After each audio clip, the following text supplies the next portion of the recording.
Corona संकट और lockdown के बीच फंसे प्रवासियों को घर पहुंचाने के वास्ते आज से भारतीय रेलवे कुछ यात्री ट्रेनों की सेवा प्रारंभ कर रही है। कोरोना लॉकडाउन के बीच रेल मंत्रालय आज यानी 12 मई से देश की राजधानी नई दिल्ली से देश के विभिन्न हिस्सों के प्रमुख शहरों के लिए 15 जोड़ी ट्रेन चलाने जा रहा है। नई दिल्ली से पटना, रांची, हावड़ा, डिब्रूगढ़, मुंबई, जम्मू तवी, अहमदाबाद सहित 15 रूटों पर एसी स्पेशल ट्रेनें चलेंगी।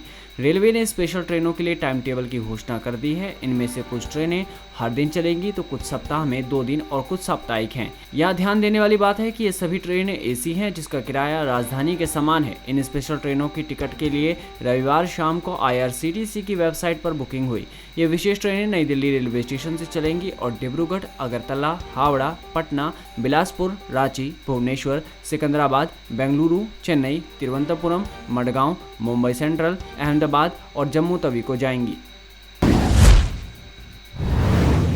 कोरोना संक्रमण को मात देने वाले मरीजों को उससे उत्पन्न जटिलताओं का ताउम्र सामना करना पड़ सकता है। इनमें शारीरिक दुर्बलता से लेकर फेफड़ों, हृदय, मस्तिष्क को हुआ नुकसान और निःशक्तता शामिल है। ब्रिटेन के शीर्ष स्वास्थ्य विशेषज्ञों ने चिंता जताई है। उन्होंने कोरोना को मौजूदा पीढ़ी के लिए पोलियो जितना खतरनाक तक करार दिया है। विशेषज्ञों ने संक्रमितों से जुड़े आंकड़ों के विश्लेषण के आधार पर दावा किया है कि कोरोना के लक्षण आते जाते रह सकते हैं। कई मामलों में मरीज को 30 दिन या उससे अधिक समय तक इससे जूझना पड़ सकता है, जो विश्व स्वास्थ्य संगठन की ओर से आंकी गई संक्रमण की 2 हफ्ते की आधिकारिक अवधि से कहीं ज़्यादा है।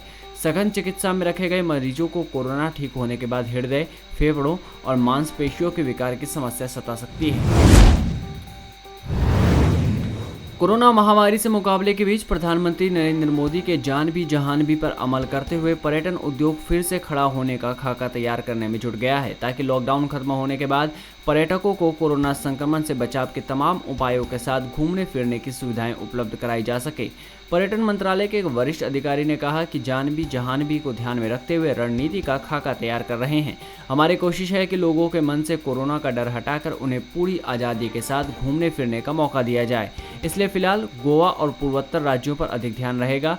देश से हर साल 2 करोड़ से अधिक लोग छुट्टियां मनाने के लिए विदेश जाते हैं। पिछले 10 साल में ये संख्या 3 गुना बढ़ी है। सरकार की नज़र इन पर्यटकों पर है। पर्यटन मंत्रालय की कोशिश है कि इन पर्यटकों को देश के अंदर बेहतर सुविधा मुहैया कराई जाए, तो वे फिलहाल विदेश के बजाय देश में घूमना ज़्यादा पसंद करेंगे। कोरोना वायरस का प्रकोप दुनिया भर में जारी है। इससे दुनिया में अब तक करीब 42 लाख लोग संक्रमित हो चुके हैं, जबकि 2.84 लाख से ज़्यादा लोगों को जान गंवानी पड़ी है।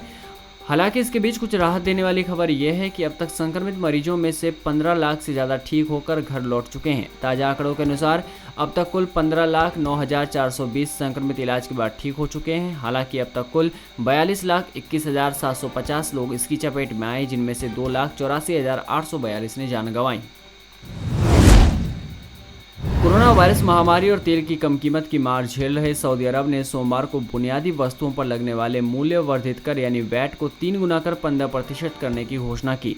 साथ ही विभिन्न परियोजनाओं और अन्य मदों में होने वाले खर्च में करीब 26 अरब डॉलर की कटौती करेगा। देश के वित्त मंत्री के अनुसार इतना ही नहीं, सऊदी नागरिकों को 2018 से लागू रहन सहन लागत भत्ता से भी हाथ धोना पड़ेगा। सऊदी अरब की अर्थव्यवस्था को विविध रूप देने के प्रयासों के बावजूद देश अभी भी काफ़ी हद तक तेल आय पर निर्भर है। ब्रेंट क्रूड का अभाव इस समय $30 प्रति बैरल के आसपास बना हुआ है। यह सऊदी अरब के बजट को संतुलित करने के लिए जरूरी राशि से काफ़ी कम है। इसके अलावा देश को मक्का और मदीना में श्रद्धालुओं के आने पर रोक लगाने से भी राजस्व नुकसान उठाना पड़ रहा है। कोरोना वायरस महामारी को देखते हुए इन पाक शहरों को श्रद्धालुओं के लिए बंद किया गया है।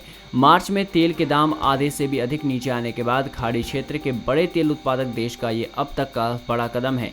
ऐसी आशंका है कि दूसरे पड़ोसी देश भी अपने नागरिकों पर इस साल उच्च दर से कर लगा सकते हैं।